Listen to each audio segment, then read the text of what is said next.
ಎಲ್ಲ ಗೃಹಲಕ್ಷ್ಮಿಯರಿಗೆ ವರಮಹಾಲಕ್ಷ್ಮಿ ಹಬ್ಬಕ್ಕೆ ಭರ್ಜರಿ ಗುಡ್ ನ್ಯೂಸ್. ಇದೀಗ 2 ಕಂತುಗಳನ್ನ ಪಡ್ಕೊಂಡಿದ್ದೀರಿ.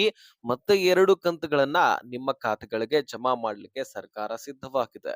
ಸುಮಾರು 4,800 ಕೋಟಿಯಷ್ಟು ಫಂಡ್ ಅನ್ನ ಬಿಡುಗಡೆ ಮಾಡಲಾಗ್ತಾ ಇದೆ. ಹೌದು ಸ್ನೇಹಿತರೆ, ಈಗಾಗಲೇ 2,400 ಕೋಟಿ ಒಂದು ಬಾರಿ, ಮತ್ತೊಂದು ಬಾರಿ 2,400 ಕೋಟಿ 2 ಬಾರಿ ನಿಮಗೆ ಬಿಡುಗಡೆ ಮಾಡಿ ಒಟ್ಟಾರೆಯಾಗಿ 4,000 ರೂಪಾಯಿ ಪ್ರತಿಯೊಬ್ಬ ಮಹಿಳೆಯರ ಖಾತೆಗಳಿಗೂ ಕೂಡ ಜಮಾ ಮಾಡಲಾಗಿದೆ. ಅಂದ್ರೆ ಒಟ್ಟಾರೆಯಾಗಿ 1,24,48,000 ಮಹಿಳೆಯರು ಗೃಹಲಕ್ಷ್ಮಿ ಯೋಜನೆಯಲ್ಲಿ ಇನ್ನೂ ಕೂಡ ಫಲಾನುಭವಿಗಳಾಗಿದ್ದಾರೆ. ಈಗಾಗಲೇ ರದ್ದು ಮಾಡಿದ್ದು 4-5 ಲಕ್ಷ ಫಲಾನುಭವಿಗಳನ್ನ ಟೋಟಲಿ ಗೃಹಲಕ್ಷ್ಮಿ ಯೋಜನೆಯಿಂದ ಹೊರಗಿಡಲಾಗಿದೆ. ಇದರ ಬಗ್ಗೆ ನಿಮಗೆ ಗೊತ್ತಿದೆ. ನಾನೇನ್ ಹೆಚ್ಚಾಗಿ ಹೇಳ್ಬೇಕಾಗಿರ್ತಕ್ಕಂತಹ ಅವಶ್ಯಕತೆ ಏನಿಲ್ಲ.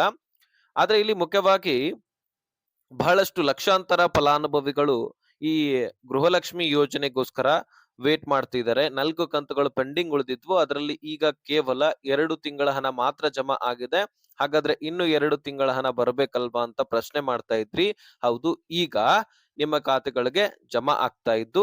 ಸೊ ಇನ್ 2 ತಿಂಗಳ ಹಣವನ್ನ ಜಮಾ ಮಾಡ್ತಿದ್ದಾರೆ. ಅದು ಯಾವ ಯಾವ ತಿಂಗಳ ಹಣ ಅಂತ ಅಂದ್ರೆ ಇದೇ 33ನೇ ಕಂತಿನ ಹಣ. ಹೌದು ಸ್ನೇಹಿತರೆ, ಅದು ಜೂನ್ ತಿಂಗಳ ಹಣ. ಜೊತೆಗೆ 32ನೇ ಕಂತಿನ ಹಣ ಅಂದ್ರೆ ಯಾವ ತಿಂಗಳ ಹಣ ಹೇಳಿ? ಅದು ಜುಲೈ ತಿಂಗಳ ಹಣ ಆಗಿರತ್ತೆ. ಈಗಾಗಲೇ ಜಮಾ ಆಗಿರ್ತಕ್ಕಂಥದ್ದು 31 ಏಪ್ರಿಲ್ ತಿಂಗಳ ಹಣ, 32 ಮೇ ತಿಂಗಳ ಹಣ. ಆದ್ರೆ ಈಗ ಬರ್ತಾ ಇರೋದು 33 ಜೂನ್ ತಿಂಗಳ ಹಣ ಮತ್ತು 34 ಜುಲೈ ತಿಂಗಳ ಹಣ. ಸೊ ಈ 2 ತಿಂಗಳ ಹಣವನ್ನ ಮತ್ತೆ ನಿಮ್ಮ ಖಾತೆಗಳಿಗೆ ಜಮಾ ಮಾಡಲಾಗ್ತಾ ಇದೆ.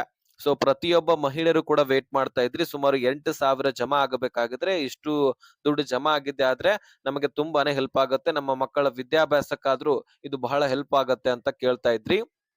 ಇದೀಗ ನಿಮ್ಮ ಖಾತೆಗಳಿಗೆ ಜಮಾ ಮಾಡ್ತಾ ಇದ್ದು ಈಗಾಗಲೇ 2,000 ರೂಪಾಯಿ ಮತ್ತು 2,000 ಅಂದ್ರೆ 4,000 ರೂಪಾಯಿ ಜಮಾ ಆಗಿದೆಯಲ್ಲ. ಈಗ ಮತ್ತೆ ನಿಮ್ಮ ಅಕೌಂಟ್ಗಳಿಗೆ ದುಡ್ಡು ಜಮಾ ಆಗ್ತಾ ಇದ್ದು ಹತ್ತತ್ರ 8,000 ರೂಪಾಯಿಯನ್ನ ನೀವು ಪಡ್ಕೊಂಡಂಗಾಗತ್ತೆ. ಕೇವಲ 15 ದಿನದಲ್ಲಿ 4,000 ರೂಪಾಯಿ ಜಮಾ ಆಗಿತ್ತು. ಈಗ ಮತ್ತೆ 15 ದಿನದಲ್ಲಿ ಮತ್ತೆ 4,000 ರೂಪಾಯಿ ನಿಮ್ಮ ಅಕೌಂಟ್ಗಳಿಗೆ ಜಮಾ ಆಗುವಂತದ್ದು. ಯಾರು ಕೂಡ ತಲೆ ಕೆಡಿಸ್ಕೊಳ್ಳುವಂತಹ ಅವಶ್ಯಕತೆ ಇಲ್ಲ ಸ್ನೇಹಿತರೆ. ಪ್ರತಿಯೊಬ್ಬ ಮಹಿಳೆಯರಿಗೂ ಕೂಡ ಈ ದುಡ್ಡನ್ನ ಜಮಾ ಮಾಡತ್ತೆ. ಈಗ 33ನೇ ಕಂತಿನ ಹಣ ಜೂನ್ ತಿಂಗಳ ಹಣ ಮೊದಲನೇ ಹಂತದಲ್ಲಿ ಸ್ನೇಹಿತರೆ ಬೆಂಗಳೂರು ನಗರ ಸೇರಿದಂತೆ ವಿಜಯನಗರ, ಧಾರವಾಡ, ಯಾದಗಿರಿ ಮತ್ತು ಉತ್ತರ ಕನ್ನಡ, ದಕ್ಷಿಣ ಕನ್ನಡ, ದಾವಣಗೆರೆ ಹಾಗೆ ಬೆಂಗಳೂರು ಗ್ರಾಮಾಂತರ ಜಿಲ್ಲೆಗೆ, ಬೆಳಗಾವಿ, ವಿಜಯಪುರ ಜಿಲ್ಲೆಗೆ, ಇನ್ನು ನಾನಾ ರೀತಿಯ ಜಿಲ್ಲೆಗಳಲ್ಲಿರ್ತಕ್ಕಂತಹ ಗೃಹಲಕ್ಷ್ಮಿಯರ ಖಾತೆಗಳಿಗೆ ದುಡ್ಡನ್ನ ಬಿಡುಗಡೆ ಮಾಡಲಾಗ್ತಾ ಇದೆ. ಸೊ ಈ ಒಂದು ಜಿಲ್ಲೆಗಳಲ್ಲಿ ನಿಮ್ಮ ಜಿಲ್ಲೆನೂ ಕೂಡ ಇದ್ರೆ ಕಮೆಂಟ್ ಮಾಡೋದನ್ನ ಮರಿಬೇಡಿ. ಇನ್ನು ಸ್ನೇಹಿತರೆ, ನಿಮಗೆ ಇದೇ ವರಮಹಾಲಕ್ಷ್ಮಿ ಹಬ್ಬದ ಒಳಗಾಗಿ ನಿಮಗೆ 2,000 ಮತ್ತು 2,000 ಅಂದ್ರೆ 4,000 ಜಮಾ ಮಾಡಿ ಟೋಟಲಿ ಗೃಹಲಕ್ಷ್ಮಿ ಯೋಜನೆಯಲ್ಲಿ 4 ಕಂತುಗಳು ಪೆಂಡಿಂಗ್ ಉಳಿದಿತ್ತಲ್ವಾ, ಎಲ್ಲ ಕಂತುಗಳನ್ನ ಕ್ಲಿಯರ್ ಮಾಡಿದಂಗ ಆಗತ್ತೆ. ಅಂದ್ರೆ ಸರ್ಕಾರದ ಮೇಲಿನ ಹೊರೆ ಅದು ಹೋದಂಗಾಗತ್ತೆ.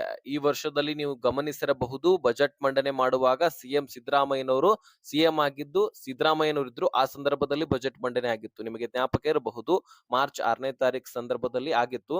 ಆ ಸಿಚುವೇಶನ್ ಅಲ್ಲಿ ಈ ಗೃಹಲಕ್ಷ್ಮಿ ಯೋಜನೆಗೋಸ್ಕರ 28,600 ಕೋಟಿಯಷ್ಟು ಫಂಡ್ ಅನ್ನ ಮೀಸಲಿಡಲಾಗಿತ್ತು. ಯಾಕಂದ್ರೆ ಈ ವರ್ಷಕ್ಕೆ ಸುಮಾರು 12 ತಿಂಗಳ ಹಣ ಎಲ್ಲವೂ ಕೂಡ ಸಾಲ್ಬೇಕಲ್ವಾ. ಯಾಕಂದ್ರೆ ಹೋದ ವರ್ಷದಲ್ಲಿ ಬಹಳ ಡಿಲೇ ಆಗಿತ್ತು. 1 ತಿಂಗಳದ್ದು ಜಮಾ ಆದ್ರೆ 2 ತಿಂಗಳದ್ದು ಪೆಂಡಿಂಗ್ ಉಳಿಸಲಾಗಿತ್ತು. ಈ ರೀತಿ ಸರ್ಕಾರ ಮಾಡ್ತಾ ಇತ್ತು. ಇದಕ್ಕಾಗಿ ಮಹಿಳೆಯರು ಬೇಸತ್ತು ಹೋಗಿದ್ರು.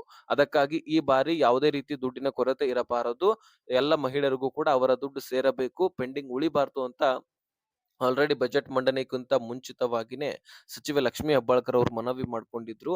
ಅದಕ್ಕಾಗಿ ಸುಮಾರು 28,600 ಕೋಟಿಯಷ್ಟು ಫಂಡ್ ಅನ್ನ ಮೀಸಲಿಡಲಾಗಿತ್ತು. ಅಷ್ಟು ದುಡ್ಡನ್ನ ಈಗ ಈ ಗೃಹಲಕ್ಷ್ಮಿ ಯೋಜನೆಗೋಸ್ಕರ ಬಳಕೆ ಮಾಡ್ಕೊಳ್ತಾ ಇದ್ದಾರೆ.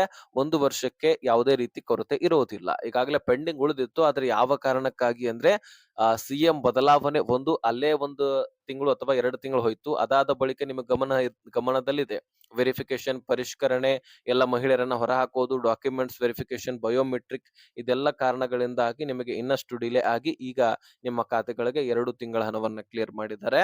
ಮತ್ತೆ ಅದರ ಜೊತೆಗೆ ಇನ್ನು ಪೆಂಡಿಂಗ್ ಉಳಿದಿರತಕ್ಕಂತಹ ಜೂನ್ ಮತ್ತು ಜುಲೈ ತಿಂಗಳ ಹಣವನ್ನು ಕೂಡ ಕ್ಲಿಯರ್ ಮಾಡ್ತಿದ್ದಾರೆ.